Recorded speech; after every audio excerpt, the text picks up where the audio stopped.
When it comes to expedition cruising, small is most definitely best. And the MS Quest is a gem of a small expedition ship cruising in Scotland, Iceland and the Arctic. We joined a group on board in the Spitsbergen archipelago. The journey begins in Longyearbyen, the world's second most northerly town. From here, the Quest sets sail between June and August, at the peak of midnight sun, on a breathtaking journey of discovery.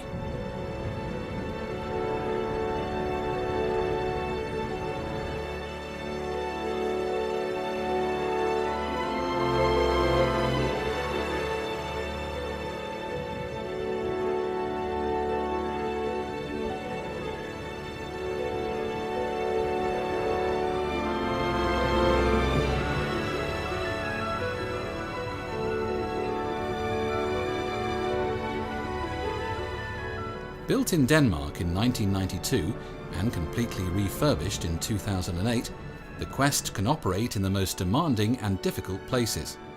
Naturally, she has all the latest safety and communications equipment, and as an Ice Class 1A1 vessel, she has an ice-breaking capability of up to 70 centimetres. Who better to tell us more about what passengers can expect than Jonas, one of the 4 expedition leaders. It's really hard to say what they can expect to see because we're talking about animals and wildlife, but what they have the chance to see is polar bears, of course, walruses, lots of different kinds of flowers and a very nice flora and fauna up here. Beautiful mountains, lots of birds, and the environment itself, the ice. The ice can be just astonishing sometimes. Cruising along the ice in the morning when it's a bit misty or sunny, either way it's just amazing. On board the ship is a very cozy atmosphere. It's very friendly and people are meeting each other. Lots of different cultures meet each other and interact, and a huge database of knowledge on these types of cruises where you can learn from each other. The educational aspect is enhanced by regular lectures on board, given by the expedition team. The guides really sort of stand out because they are so knowledgeable, not only on the history, but also on the natural side of things and also partly on the geology of the whole structure of Spitsbergen.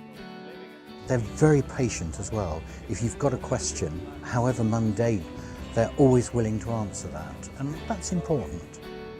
In terms of facilities, the Quest's 26 cabins are tastefully furnished and come complete with outside views, individually controlled heating and an ensuite shower room. The restaurant is located on the lower deck and provides a varied menu. And there's even the occasional barbecue up on deck. The boat's pretty good. Food is fine. Plenty of it. There's no shortage of food, that's for sure. Cabins are quite small, but they work perfectly. Certainly gives you a decent night's sleep. And I think it's just a very, very friendly atmosphere. The panorama lounge on the top deck is the main meeting room and a great place to admire the passing scenery without donning thermals. Flexibility is key on a cruise of this kind. No 2 days will ever be the same. Tour leader Anika explains the general format. But usually we get up around 7:30 and having our breakfast at 8 o'clock. And afterwards we try to take the Zodiac ride, and then we go back to the ship, have a nice lunch, and in the afternoon we also try to have a Zodiac ride, and we have dinner in the evening. But it's always depending on where we go. We need to be flexible, and if we find something in the night, we'll always wake everyone up. So we go out on deck and see it. True to her word, on this cruise the best polar bear sighting came at 2 in the morning. No problem in the land of the midnight sun.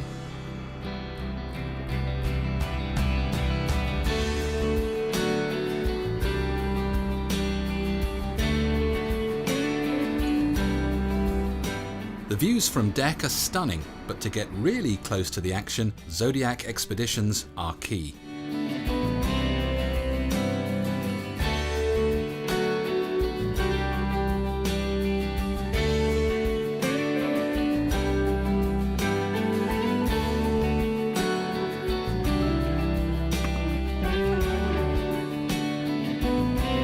When we go out in the Zodiacs, there's a drawbridge that goes down from the side of the ship. They put a step just inside the Zodiac, and there's people inside the Zodiac to help you, so it's very easy. Then you're told exactly what to do, where to sit, and you just sit on the rubber edge of the boat, which looks a bit hazardous, but it's fine. There's ropes to hang on to. You get a bit splashed, which is an interesting experience. I've done it in the Indian Ocean. It's a little bit colder here, but good fun as long as you've got the right kit, waterproof trousers and a waterproof cagoule over. Lots of layers of thermal stuff suffices, but being waterproof is very important.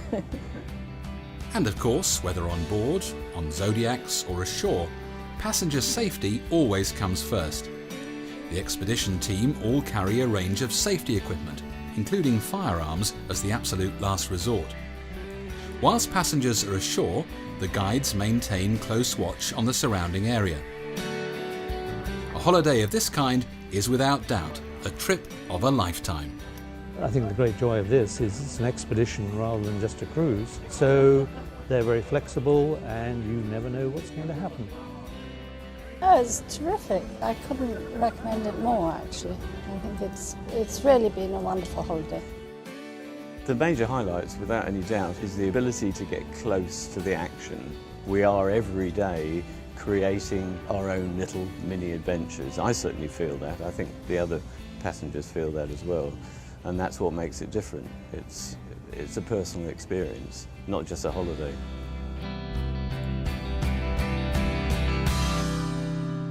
To find out more about expedition cruising aboard the MS Quest and other small expedition vessels, visit our website or call our knowledgeable sales team on 0207 752 0000.